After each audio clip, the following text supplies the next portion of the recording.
Good morning guys. मैं 23 अक्टूबर के सारे इम्पॉर्टेंट क्वेश्चंस आपके लिए लेके आई हूँ जो कि आपकी परीक्षा के दृष्टिकोण से बहुत महत्वपूर्ण है। आप मेरे इस चैनल को, इस वीडियो को पूरा देखिए, सब्सक्राइब कीजिए, शेयर कीजिए। आइए देखते हैं हमारा पहला प्रश्न। भारत ने सुरक्षा के क्षेत्र में एक और उपलब्धि हासिल करते हुए किस राज्य के पोखरन फायरिंग रेंज में एंटी टैंक गाइडेड मिसाइल नाग का आखिरी परीक्षण किया है?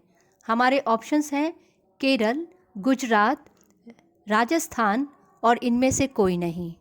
इसका सही जवाब है राजस्थान। इसने जम्मू कश्मीर पंचायती राज अधिनियम 1989 को लागू करने की मंजूरी दे दी है।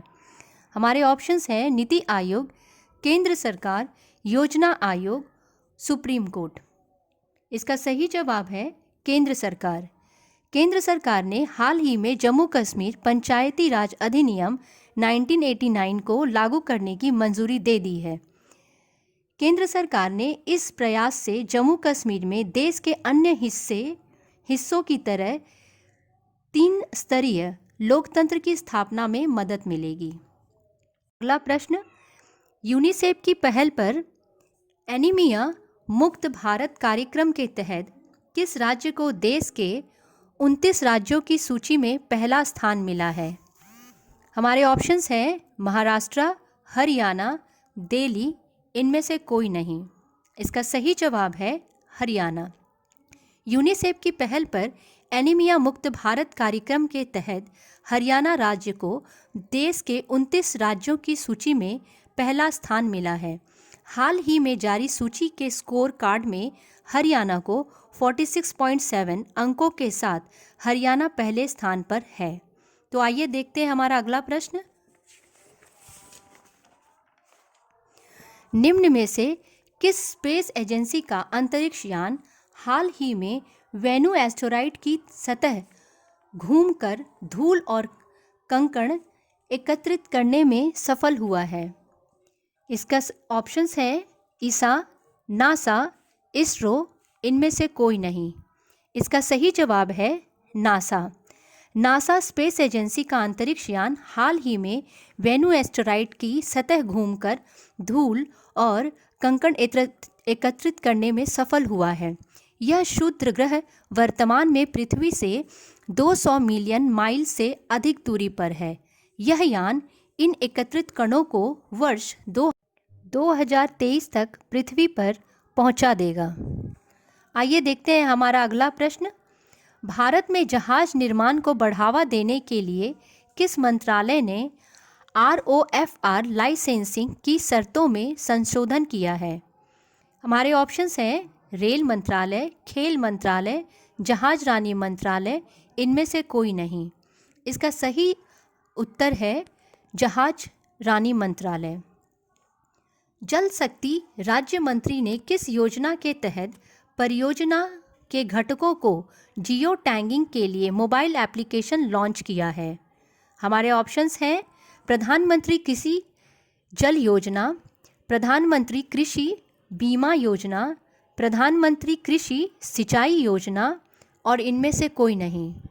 इसका सही जवाब है प्रधानमंत्री कृषि सिंचाई योजना। निम्न में से किसने हाल ही में विश्व बैंक IMF वार्षिक बैठक 2020 को वर्चुअल माध्यम से संबोधित किया है? ऑप्शंस हैं नरेंद्र मोदी, डॉक्टर हर्षवर्धन, रामनाथ कोविंद, इनमें से कोई नहीं। इसका सही जवाब है डॉक्टर हर्षवर्धन। इसका विषय है सभी के लिए मानव पूंजी के माध्यम से दक्षिण एशियाई शताब्दी को खोलना और कोविड-19 वैक्सीन और प्राथमिक स्वास्थ्य सेवा वितरण प्रणाली में निवेश करना। आइए देखते हैं हमारा अगला प्रश्न। श्री नितिन गडकरी ने KVIC द्वारा डिज़ाइन किए गए खादी के कपड़े से बने भारत में कौन से उच्च गुणवत्ता वाले फुटवियर का शुभारंभ किया है? इसके ऑप्शंस हैं पहले, दूसरे, तीसरे, इनमें से कोई नहीं।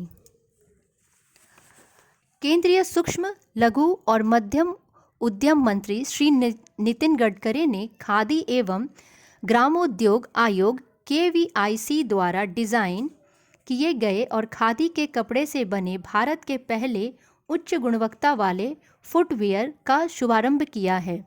श्री नितिन गडकरी ने KVIC से महिलाओं के हैंडबैग, पर्स, बटुआ जैसे चमड़ों के उत्पादन के विकल्प का विकास दस्तकारी किए हुए खादी के कपड़ों के करने का आग्रह किया है। देखते हैं हमारा अगला प्रश्न।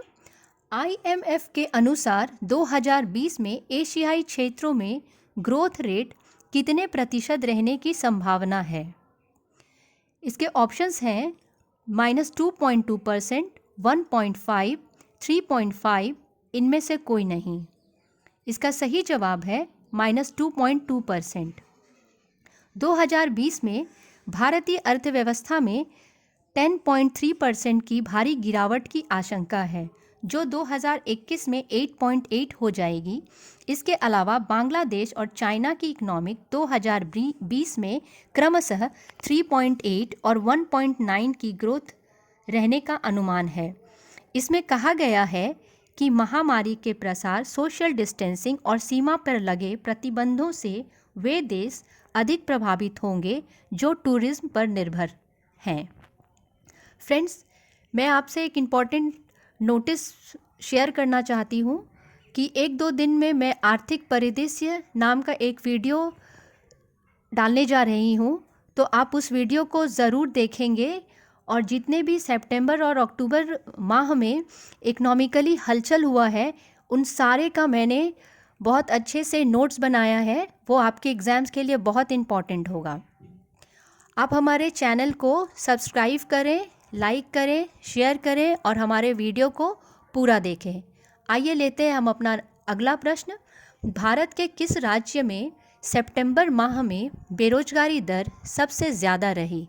आपके ऑप्शंस हैं उत्तराखंड, हरियाणा, त्रिपुरा और जम्मू कश्मीर। इसका सही जवाब है उत्तराखंड। ये जितने भी ऑप्शंस हैं ये सीरियल वाइज मैंने लगाए हैं। उत्तराखंड पहले पोजीशन पे है 22.3% से, हरियाणा दूसरे पोजीशन पे है 19.7% से, त्रिपुरा तीसरे पोजीशन पे है 17.4% से और जम्मू कश्मीर में बेरोजगारी दर 16.2% है। CMIE के मुताबिक ग्रामीण क्षेत्रों से ज़्यादा बेरोजगारी शहरी क्षेत्रों में है। शहरी क्षेत्र में 8.45% बेरोजगारी है, जबकि ग्रामीण क्षेत्रों में 5.86% बेरोजगारी है।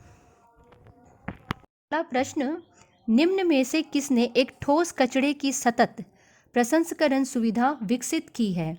हमारे ऑप्शंस हैं नासा, इसरो, CMERI और JAKXA। इसका सही जवाब है CMERI यानी central mechanical engineering research institute. देखते हैं हमारा अगला प्रश्न। UNCTAD 2020 में वैश्विक व्यापार में कितने प्रतिशत की गिरावट हुई है? इसके ऑप्शंस हैं 5 से 7%, 7 से 9%, 3 से 5% और इनमें से कोई नहीं। इसका सही जवाब है 7 से 9%। UNCTAD क्या है? The United national conference on trade and development. इसकी स्थापना 1964 में हुई थी।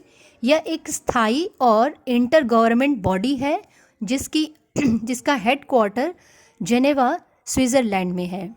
व्यापार और विकास पर संयुक्त राष्ट्र सम्मेलन ने सूचित किया है कि वैश्विक व्यापार का मूल्य 2020 में 7 से 9% गिरना तय है।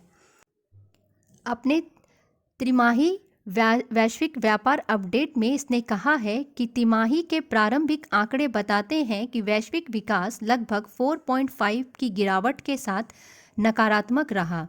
रिपोर्ट के अनुसार 30 सितंबर 2020 को समाप्त तिमाही में भारत का निर्यात 6.1% घट गया है। हमारा अगला प्रश्न, डॉक्टर जयंत माधव का निधन हुआ है, वह क्या थे?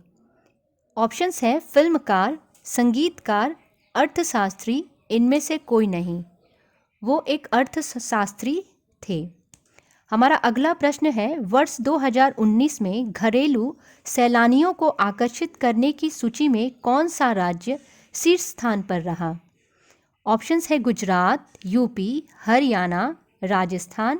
तो इसका सही जवाब है यूपी। आइए देखते हैं इसके बारे में। इसके गवर्नर हैं आनंदीबेन पटेल और सीएम है योगी आदित्यनाथ।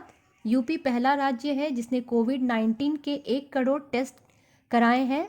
हाल में यूपी गवर्नमेंट ने यूनिफोल्ड पोर्टल, जिसे यू राइस नामक पोर्टल लॉन्च किया, जिसे स्टूडेंट का अध्ययन, करियर काउंसलिंग और रोजगार के लिए गाइड करना है।